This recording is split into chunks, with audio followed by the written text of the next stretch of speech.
Once again, we look at one of Frank Turek's Q&A sessions as he tries to explain why the resurrection story isn't part of some grand conspiracy. And he proves that he has no idea what he's talking about, because this is Frank, right? So let's go chuckle at his failures, because that's kind of a thing we do around here.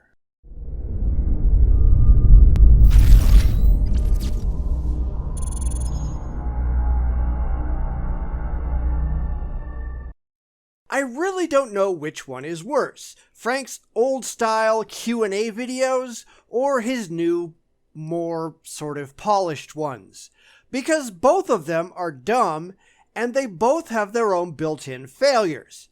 Now, at least the old Q&A videos have a real question asked by a real person and an audience to supposedly hold Frank accountable, but they're also just off-the-cuff responses by Frank that often make no sense. Wait, not often. What's the word I'm looking for? Always. It's always. They always make no sense. But that really doesn't change when he goes scripted, so I guess it's kind of a toss-up. And I think it's funny that I ran into someone, a young Earth creationist in fact, who commented on one of my Frank videos over on Bitchspot that he hates Frank too. I guess that's kind of universal. Everybody hates Frank. Anyhow, here someone who is not an atheist asks him if the resurrection story could have been a conspiracy, and while Frank denies it, he really delves into a lot of conspiracy theorist territory himself to explain why. Because Frank is out of his mind. Let's go take a look. Yes, sir. What's your name? Scott. Scott, go ahead. All right, so I'm not an atheist, and I think you're pretty funny. I enjoyed your presentation. So these questions I'm going to ask, I don't want to have like a debate. I'm just interested. There were questions I thought of as you were speaking. So I've made up lies to make myself look worse. It's to give others like peace of mind or to make them feel better. Maybe I'm playing like a game with somebody and I play worse, so I will make them have more fun to make the game more fun for everybody. Right, but that would be the exception rather than the rule, right?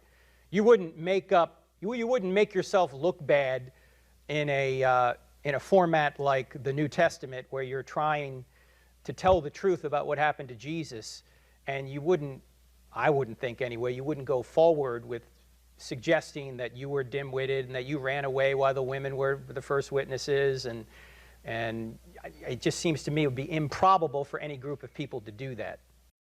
And that's predicated on a lot of preconceptions that are not demonstrable. First off, he asserts that they were trying to tell the truth. Says who? Frank says that because he wants it to be true, not because it can be independently verified. And even if he's right and they were trying to tell the truth, who says that whoever wrote the Gospels knew what the truth was? I mean, we can talk about Homer and other ancient writers who recorded stories about gods. Are we saying that they weren't trying to tell the truth? Are we assuming that they were all lying when they wrote about their culture's myths? Because that was the truth as they knew it, the facts as they understood them, and they were just wrong. Because otherwise, why does Frank's book get a pass and all the other books of ancient mythology become false? Even if you look at, like, the Quran, there's a lot of mythological nonsense in there too. Were the writers of the Quran not trying to tell the truth from their perspective? Or does this only apply to the Bible? And secondly, he says that the gospel writers wouldn't have tried to make themselves look bad. Other than the fact that we could make the same argument about every single solitary book of ancient mythology out there, the fact in this case is that we have no idea who actually wrote the Gospels.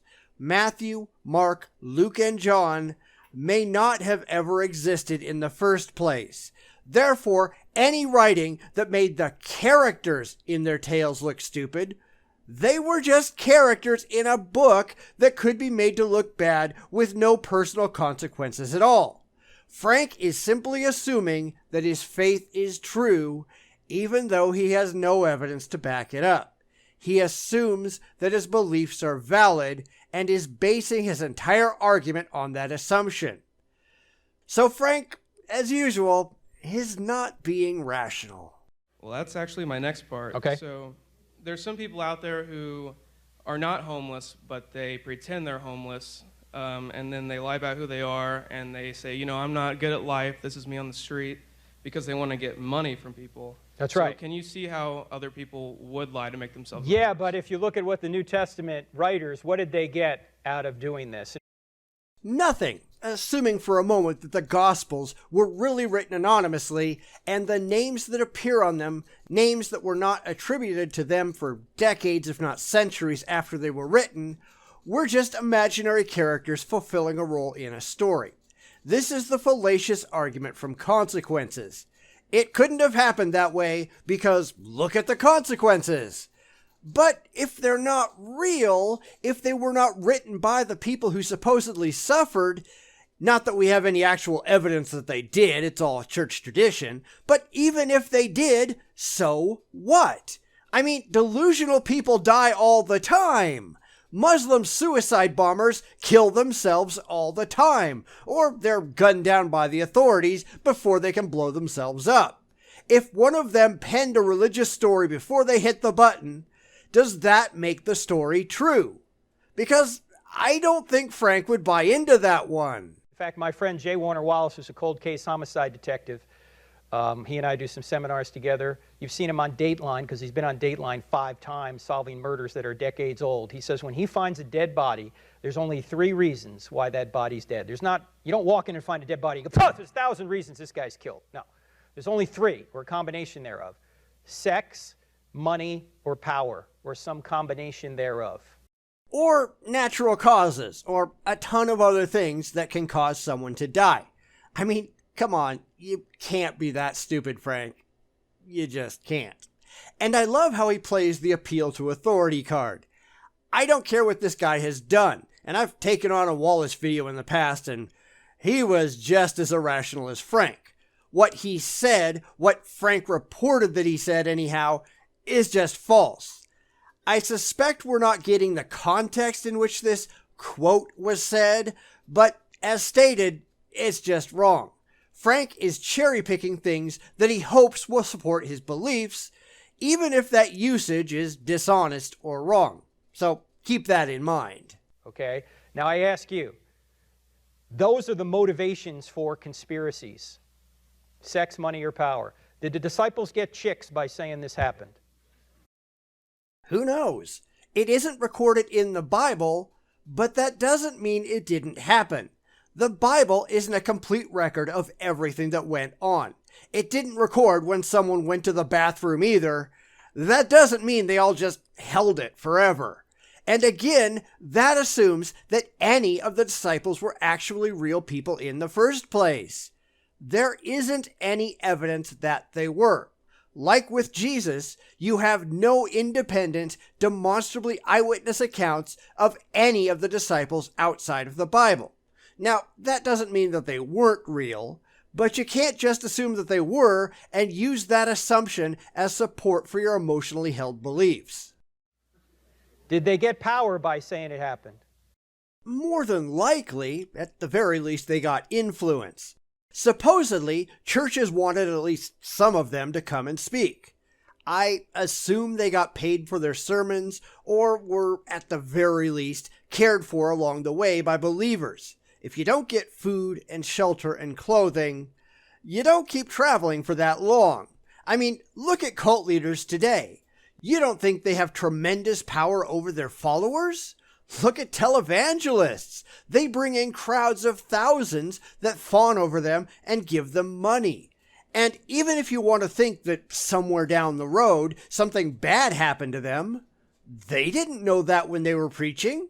They didn't know that was coming up. I mean, Jim Bakker didn't know he was going to go to prison for fraud when he was making all that money, enjoying all of the fame. that doesn't mean that he didn't make a lot of money and enjoy a lot of fame and attention at the time. Frank says things he hasn't intellectually thought about, which really ought to surprise no one. Did they get money by saying it happened? Probably. At least they got living expenses, as I previously said. Who is to say they didn't become the equivalent of a modern-day televangelist, the religious superstars of the day? Because it isn't written down that they did? Bathrooms. Just remember bathrooms. Because Frank is making a lot of assumptions here that cannot be validated. Now granted, I am too. But I'm just pointing out that Frank's entire argument falls apart if his assumptions aren't so. Besides, how many preachers are there out there right now that have taken vows of poverty and chastity and all that and are still out preaching? They're not getting anything material out of it either. Does that mean that what they're spouting is true? I think not, and neither does Frank. No. In fact, they were thrown out of their lofty position in Judaism, particularly Paul, who was in a very big position of power. He was persecuting the church, and he became persecuted because of it. Assuming Paul was real, which, as I said, is not a good assumption to make. We have no reason to think that Saul or Paul was a real person.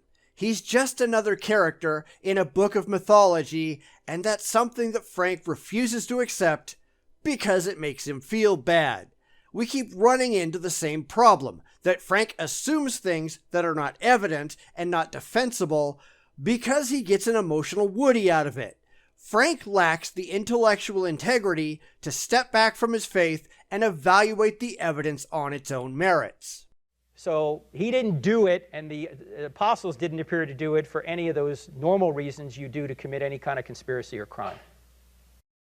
Except I just showed that they could have gotten all of those things and more. And there's plenty of modern examples of people who do things not for those reasons, and that Frank has no evidence that these things didn't happen outside of a carefully curated book of mythology that has been edited over the years. We also know that the church specifically sought to destroy all books that didn't agree with their ideology. So even if there were sources that say that the disciples were living high on the hog, chances are they didn't survive. Now, I'm not trying to spin this as a conspiracy. I'm saying that these are possibilities that Frank refuses to acknowledge or consider because they get in the way of his blind faith and emotional comfort. I'm not saying that's how it happened, just that you can't deny the possibility, as I'm sure Frank does. You can't just pretend that because it makes you feel good, that this is how it had to be. But that's how the religious work, right? What Frank has really done here, what all apologists really do, is arbitrarily dismissed all of the challenges to his beliefs because he doesn't want to believe they could be true. He doesn't want to even consider the possibility, at least not seriously. I'd be more impressed if he'd take the objections and say, well, I don't think these are valid because blah, blah, blah. Instead, it's all ad hoc rationalization for why his existing views must be so, and anything outside of them must a priori be wrong. That's what faith is, and it's why faith is pointless in determining actual truth. I don't care what the truth is, so long as we have it. Reality trumps everything else. At least it does if you're rational. And Frank is not. And that's sad. Bum